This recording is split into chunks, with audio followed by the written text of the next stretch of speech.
This is a coordinated monthly test of the emergency alert system originating from the EAS local primary station for this area. Equipment that can quickly warn you during emergencies is being tested.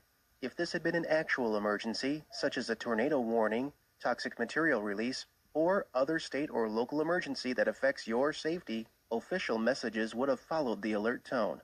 This station serves the central Michigan area. This concludes this test of the emergency alert system.